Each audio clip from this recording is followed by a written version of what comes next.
Well, good afternoon, everyone. And good afternoon to anybody who's watching from afar.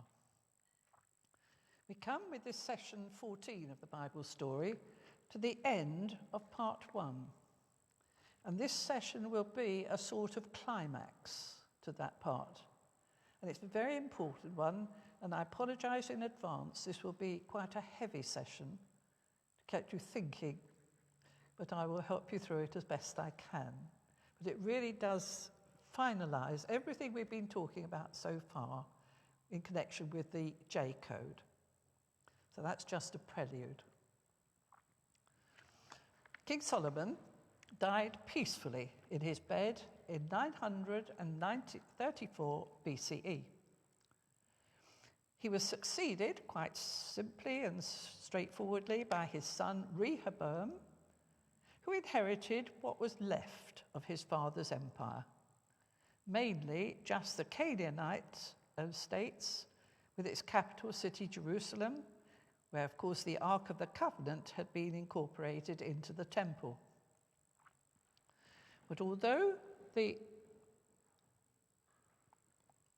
Ark of the Covenant, the symbol of the invisible God Yahweh, was supreme in Jerusalem, many other gods were also being worshipped there. The people themselves had not completely forsaken their old gods, and Solomon's many prestigious wives, including the Princess of Egypt, had also introduced their gods to be worshipped in the city. King Rehoboam was almost bankrupt after his father's lavish lifestyle had reduced the country folk to poverty.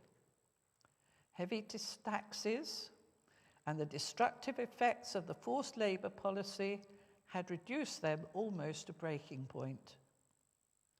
Trouble was brewing, but the leader, Jeroboam, son of Nebat, had fled for safety to Egypt, where the Pharaoh, Shonshenk I, the first of the new 22nd dynasty, gave him shelter.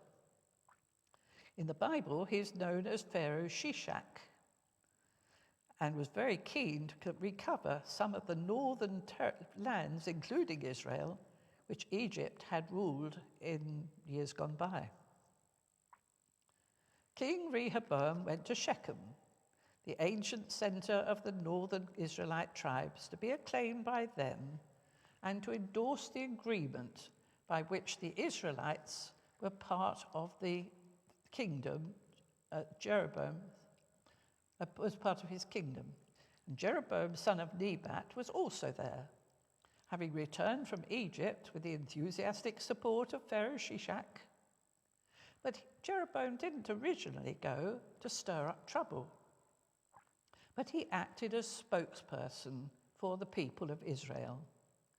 And he asked King Rehoboam to lighten the heavy load of taxes and forced labour which his father had imposed on them. The king listened and promised to answer in 3 days' time. And during that time, he consulted with his father's wise counsellors, who advised him to cooperate with the people's needs and gain their loyalty. But then he asked his own group of younger friends, and they advised Rehoboam to assert his authority with a cheeky response. "My little finger is thicker than my father's loins." 3 days later, Rehoboam gave his response to the people, and I quote, "Now," he said, "whereas my father laid on you a heavy yoke, I will add to that yoke. My father disciplined you with whips, I will discipline you with scorpions." Not surprisingly, the Israelites responded with their old battle cry from the time of Moses, "To your tents, O Israel, look now to your own house, O David."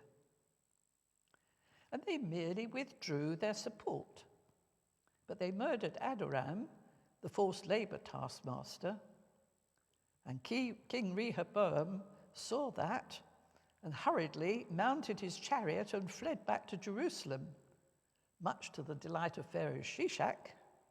He had plans for the future. But 11 of the Israelite tribes asked Jeroboam, son of Nebat, to be their king. Judah alone stayed with Jerusalem. But before long, the nearby tribe of Benjamin was forced bit by bit to join the south. The empire was no more. It split into the larger kingdom of the north, which kept its original name, the Kingdom of Israel, and the smaller Kingdom of Judah in the south. I think we've got a map. Oh no, there's a picture of Pharaoh Shishak there.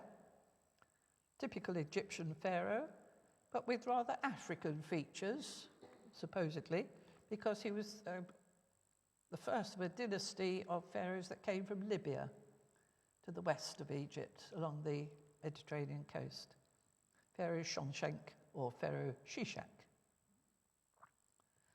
Now we have a map showing how the 11 or the 10 tribes now of the north were far more extensive in land and territory than the southern kingdom. Don't know if you can see it, but the northern kingdom has its coastline right along the Mediterranean Sea, but the kingdom of Judah doesn't. There's still that Palestinian strip, which had been the land of the Philistines, but Solomon had really lost control over that as well. So that's a map of the divided kingdoms.